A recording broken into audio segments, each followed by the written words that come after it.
Sawadee and welcome to another episode here for the Funky Pod, Mindful Media and Communication. And right before I jump into the podcast, quick disclaimer, as you've seen from the episode title probably. And so before I dive in, a disclaimer, please do not try to cancel me after this episode. Today we're delving deeper into the ever controversial world of cancel culture, as you've seen, right? So if you've ever tweeted, posted something like 10 years ago and you regret it, or you ever made a bad joke at a party, in the age of cancel culture, to be honest, your past might just be a ticking time bomb. But is that entirely a bad thing? I mean, we talk about it all the time, terrible cancel culture, but is it a bad thing necessarily? If you said it, right? Let's break it down, okay? So let me give you some historical context first, and then we dive into more detail, right? So first up, this mini history lesson, okay? So cancel culture didn't just pop up with the invention of Twitter. X, formerly known as Twitter. Remember when Shakespeare wrote about Julius Caesar getting the ultimate cancel from Brutus, basically? Okay. Maybe it's not the same thing, but the essence of cancel culture, societal pushback, has ancient roots. So, they push back against Julius Caesar, for example, right? So, however, it's platforms like Twitter, X, Threads now, not yet, maybe soon, and Instagram that have given steroids to this movement. I don't know why I did this with my arm, steroids. Steroids, or how do you take steroids? Anyways, so social media has given basically steroids to this movement, creating those mega amplifiers for public opinion, right? Because now, I don't have to explain to you how social media works, right? We can share our opinions, our voices everywhere, all the time, 24/7. So now I said in the intro, is it necessarily a bad thing, the cancel culture? And I do think there might be some pros to it. Let me talk, right? So, before we all jump on the I hate cancel culture train, because of course eventually we might end up there. Let's chat about some of the potential perks, okay? One of those being accountability. Yeah, in the era of fake news, holding people accountable, especially the rich and famous and politicians, okay, feels pretty good, doesn't it? Isn't it a good thing? It's like seeing that school bully, they're finally getting their comeuppance. Cancel culture keeps the big shots on their toes. They can't relax. Because remember, right, with great power comes great responsibility. So a swarm of Twitter/X users, not Twitter users, ready to dig through your dirt, your old posts, might keep you on your toes. And if you're in public office and things like that, is it a bad thing? Worth thinking about. Also, another perk might be awareness and education. If you know that moment when someone goes, I didn't realize it was offensive. Oh, sorry. Oh. Yeah, there you go. So cancel culture can actually serve as a societal crash course of sorts. It's like a very public, sometimes very messy learning moment, just in a public space. And that's not a bad thing, is it? Right? So if you're on Twitter, X, Instagram, wherever you are, and you're saying something, commenting something, and someone points out how this is maybe offensive, you're oh, I didn't realize that. Yeah, you're right. Huh. For example, I had someone just, because I'm from Germany, right? I'm German. I live in Thailand, but I'm German, so I meet lots of people from different walks of life, different nationalities, and so on. And someone was calling me a Nazi in jest, he thought it's funny because I'm from Germany. I know Nazis from Germany. And he kept calling me Nazi, and I got really upset. And he's like, "Why, bro?" And we were friendly, right? So usually, and he's like, "Why are you so upset?" And I told him, "Well, if you call a German Nazi, it's not funny. I know maybe it's funny when you see it on TV or something, but it's not funny if you call us Nazi." And then he's like, "Oh shit, I didn't realize that. Okay, I'm sorry." A learning moment. Okay, so I think if you have those shared learning moments, maybe that's something positive.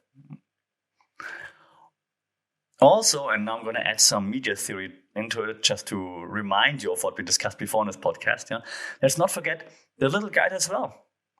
Yeah, for groups historically like pushed to the sidelines, like cancel culture might offer like a mic to actually amplify the voices. Yeah, think of it as democratization of backlash, like powered by the media's two-step flow theory. There you go. We talked about this before, right? From influencers like to the masses, right? So if we analyze a little bit more, and I hope you remember because I talked about it before, but in the 40s, right? So we had like the researchers, I'm just going to give you the names now, Sarsfield and Katz. This theory of like two-step flow suggested media content first influences opinion leaders, and those opinion leaders then influence the masses, right? So we don't consume the raw media, all everything that happened. We consume what the opinion leaders, it could be news anchors, that could be influencers, whatnot, what those opinion leaders give to us, okay? So in the age of social media, influencers and celebrities often act as those opinion leaders. And when they are canceled or like when they lead the charge against someone else, they can, of course, rapidly steer public opinion into certain areas. So cancel culture, in a way, leverages this two-step flow. And the empowered masses, fueled by opinion leaders, can then drive societal change. But before you say, yeah, cancel culture, this is a double-edged sword, like a very sharp double-edged sword, if you think about it, right? And now we turn this sword around and talk about the cons of cancel culture, right? Because it's obviously not all rosy, not all awesome. You shouldn't go out and cancel just everybody. So let's also look at the murkier side of cancel culture. The first and most important point being probably rushing to judgment. If you've ever tried to make it's metaphor time, to make instant noodles. Yeah, so cancel culture are like the instant noodles of judgment. Yeah, quick, sometimes satisfying, but often lacking nutritional value, being context, right? So we rush to judgment like, yeah, this person is terrible. And it feels like, yeah, we said the right thing, but we don't really know why. We don't really know the context. We just saw everyone hating on this person and we jump onto it, but we didn't really do our research as to why, right? So there's no real context to it. Yes, that's a bit of like lack of nuance, if you will. And sometimes movies get lost in translation, right? That's kind of like cancel culture with complex issues. If we talk about like stripping away all the nuances and like serving a binary buffet, it's like good or it's bad. Decide now. And so then we make our choice like, yeah, that's a bad person, I'm the good person. But it's not just good or bad. There's nuances in between that we then just ignore, okay? And that's, of course, not a good thing. Nuances are important. Also, and you know that I'm a big proponent of all things mental health here on the podcast. So mental health implications are a big thing here. And I'm going to add another theory to it in just a second. Because behind every tweet, every post, every whatever, there's a real person, hopefully. So spearheading like this cancel campaign might feel righteous, but what about the human at the receiving end?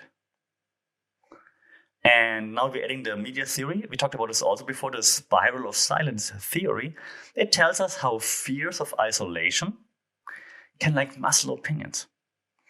You add cancel culture, and that's like a spicy cocktail of like stress for the person on the receiving end. If we go academic for a second, right? The spiral of silence theory that we mentioned in the previous episodes. And today I'm giving you all the names. So it was proposed in the 70s. I should have noted that down, but I think it was in the 70s by Miss Nöll Neumann. I see the German pronouncing it. It highlights the human tendency to remain silent when they believe that their views are in the minority, so that they would feel social isolation. Okay, so you're saying, or like I'm saying, the spiral of silence means I have an opinion, but I think many others on X, on Instagram, and so on, wouldn't share my opinion. So if I share mine, I'm in the minority. And so I don't share it, because if I share it, they would isolate me. They would say, like, you're weird, we don't want to talk to you, you're the outsider. Okay? That's why I keep it to myself. Now, bringing this together with the cancel culture, okay? If someone feels their entire social circle or the internet might cancel them, they might suppress their opinions, even if the opinions would be valuable, would show like a different side of things, maybe. Yeah, this silence, this self-censorship, can breed resentment and, worse, impact mental well-being. And we're talking about like a very, very like toxic mix of public shaming and personal isolation. It's a terrible combination.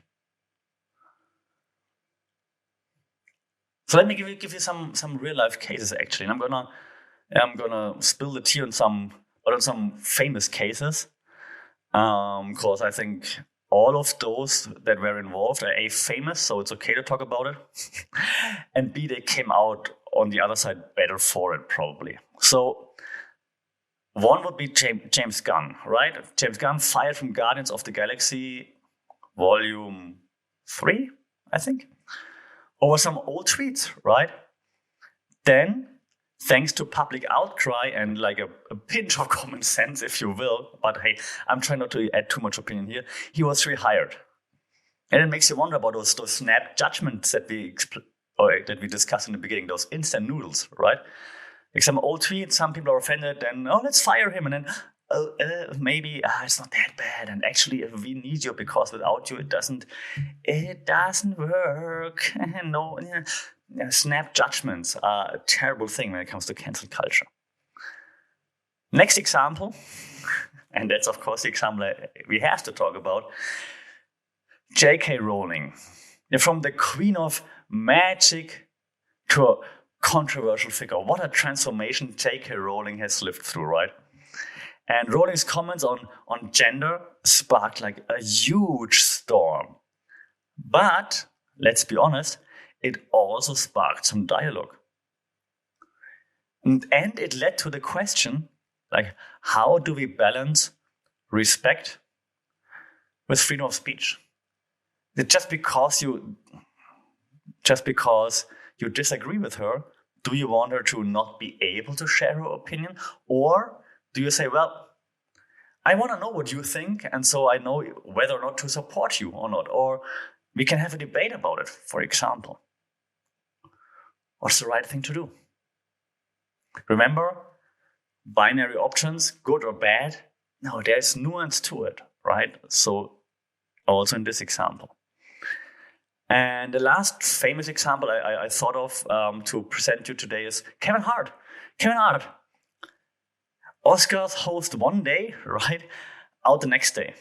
And I think Kevin Hart's story teaches us about reflection and growth. And how long is long enough when it comes to like past mistakes? Because yeah, he did say outrageous stuff way back when. He apologized for it. But you can still find it online, what he said way back when. So it got surfaced, and then like, yeah, how can you have him host the Oscars? He said something outrageous. I don't know, 7, 8, 9, 10 years ago. I don't know how long. I forgot, but a long time ago. And he apologized for it. Should that be okay then? Should it not? Should it always hunt you? Don't we evolve? Does it matter? So I'm not giving you answers on it. I'm just trying to make you think about it, okay? Actually, like as I mentioned earlier, and as you know from my accent, I'm from Germany, and there's an interesting issue right now. And I'm not making it too political, but it's a political example. So one of the ministers in my home province from Bavaria, he said some outrageous like right-wing stuff when he was, I think, 17, 18, something around those lines. And some of his former classmates now came out saying, yeah, that was not like a sole incident. He made lots of those remarks back then, like right-wing related, Nazi-related remarks, right? And now, I don't know, 30 years later, that surfaced, and now people are asking for his head. Like, he cannot be a minister anymore because what he said 30 years ago. Now, how much does this define someone, what you said 30 years ago? But also, if you thought about it 30 years ago, maybe you think about or think the same way now, or maybe you think even more that way now. We don't know. So it's a tough question, right? So how long is long enough? And should you be forgiven? Answers, please leave them in the comments, because I'm really interested to see what you think about that. And we have to discuss like accountability versus forgiveness. Like, what is more important? When does which set in? And it's the $1 million question. Like, can we hold folks accountable while leaving some room for redemption? Now, remember the cultivation theory we discussed many times here on the podcast? Yeah, how media molds our perception of reality.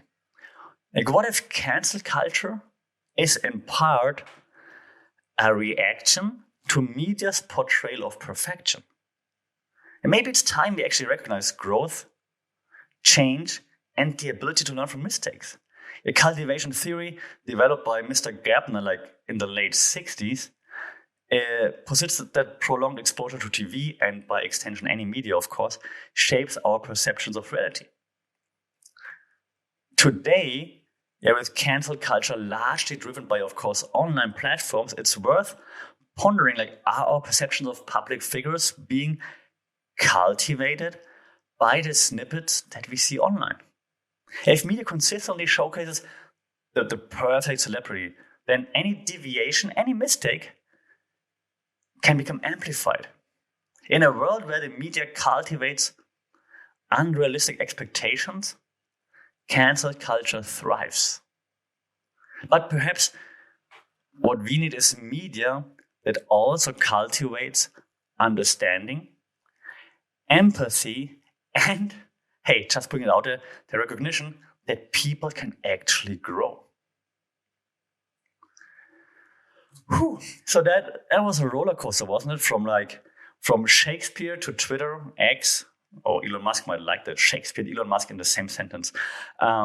Cancel culture is an ever-evolving beast, and while it has its moments, I think, in the sun, it's essential to navigate it, in my opinion, with empathy and critical thinking. And you see, I talk about this all the time now, right? So after all, today's canceler could be tomorrow's cancelled. So let's be kind, hopefully. Let's be smart. And let's be maybe just a tad bit more forgiving. And remember to always think twice before you tweet, X, post, share, or cancel. And let me know what you think about this whole cancel culture thing. Shout out in the comments. Give some feedback, would be appreciated. If you found this interesting, do like, do share, do subscribe. That would be awesome. Or leave a review so we can have a broader discussion. I hope you didn't cancel me after this episode, and I hope we talk to each other again soon in the next episode. Until then, as always, stay safe, take care, and we talk soon. Sawadee Krap.